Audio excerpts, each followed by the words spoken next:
وہ نوجوان کہہ رہا ہے دین پہ چلنا بڑا مشکل ہو گیا ہے. قبلہ جو مسجد میں جاتا ہے، مسجد کے اندر داخل ہوتا ہے تو آگے ہیٹر ایسی لگے ہوئے ہیں، موسم کے مطابق ماحول دستیاب ہے. آج کل دین پہ چلنا بڑا مشکل ہو گیا ہے. یہ وہ شخص کہہ رہا ہے جو مخملی قالینوں پہ کھڑا ہو کے قیام کرتا ہے. مخملی قالینوں پہ کھڑا ہو کے قیام کرنے والا، مخملی قالینوں پہ کھڑا ہو کے رکوع کرنے والا، مخملی قالینوں پہ بیٹھ کے سجدے کرنے والا شخص کتنے ناز اور نخرے سے کہہ رہا ہوتا ہے جی آج کل دین پر چلنا بڑا مشکل ہو گیا ہے. میں کہتا ہوں نادان، دین تیرے لیے مشکل ہے یا کربلا والے حسین کے لیے مشکل تھا؟ میاں جن کے لیے دین مشکل تھا انہوں نے تو کہا بھی نہیں ہے دین پہ چلنا بڑا مشکل ہو گیا ہے. تو خامخواہ کہہ رہا ہے دین پہ چلنا بڑا مشکل ہو گیا ہے. اور جن کے پاؤں میں رسی ڈال کر کے مکے کے بازاروں میں گھسیٹا گیا، اس بلال نے تو نہیں کہا تھا کہ دین پہ چلنا بڑا مشکل ہو گیا ہے. جس کے اوپر پتھر برسائے گئے، اس بلال نے تو نہیں کہا تھا دین پہ چلنا بڑا مشکل ہو گیا. مالک بلال کے اوپر پتھر برساتا ہے، بارش برس رہی ہے، نیچے آہد آہد کے نغمے گا رہا ہے بلال. کسی نے گزرتے ہوئے پوچھ لیا بلال میاں عجیب تماشا ہے تیرا مالک تجھے مارتا ہے، تجھے پتھر مارتا ہے، تو آگے سے مسکراتا ہے. آگے جو بلال نے جواب دیا میاں وہ دل کے کانوں سے سننے والا جواب ہے. بلال نے کہا میاں تم بازار میں جاؤ نا مٹی کا پیالہ خریدنے کے لیے، پیالے کو ٹھوک بجا کے چیک کرتے کہیں یہ کچا تو نہیں ہے، اس کی آواز تو ٹھیک ہے. کہتا ہے آج میرا مالک بلال کو خرید رہا ہے، دیکھ رہا ہے بلال کی کچا تو نہیں ہے. میں کہتا ہوں میرے کریم رب خرید لے اس نکمے کو، کھال ادھر جائے گی. حق حق کی آواز ختم نہیں ہو.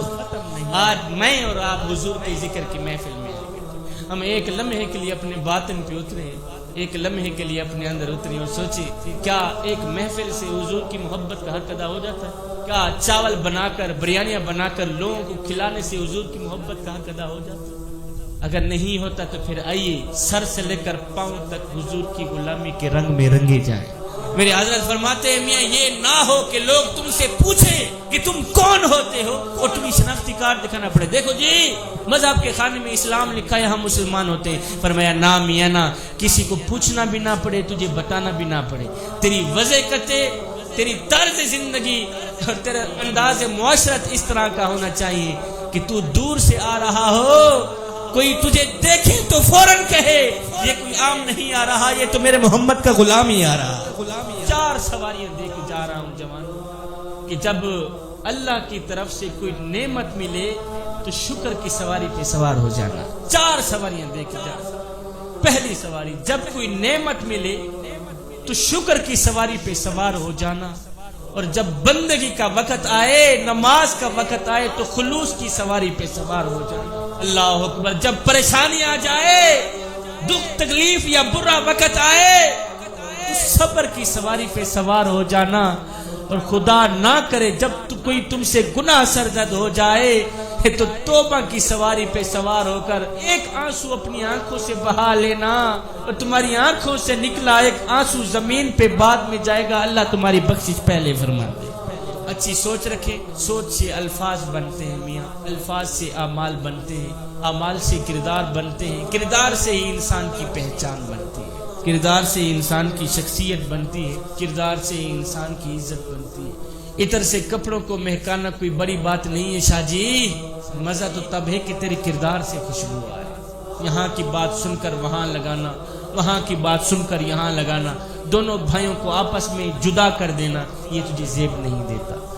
اب منافقت دل میں رکھنا تجھے زیب نہیں دیتا، چگلی کھانا تجھے زیب نہیں دیتا، غیبت کرنا تجھے زیب نہیں دیتا. وہ نا انسان نے کوئل سے پوچھا اگر تو کالی نہ ہوتی کتنا اچھا ہوتا.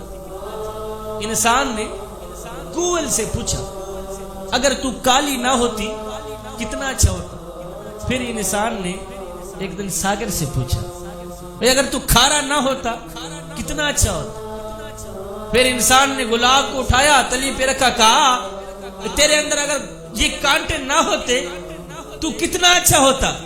تینوں بول اٹھے اے انسان اگر تیرے اندر دوسروں کے عیب ڈھونڈنے کی عادت نہ ہوتی تو کتنا اچھا ہوتا. آج کا انسان دوسروں کے عیب ڈھونڈنے کی کوشش تو کرتا ہے لیکن اپنے گریبان میں جھانک کر کے نہیں دیکھتا کہ میرے اندر بھی کوئی خامیاں ہیں یا نہیں. اللہ تعالیٰ میری حاضری کو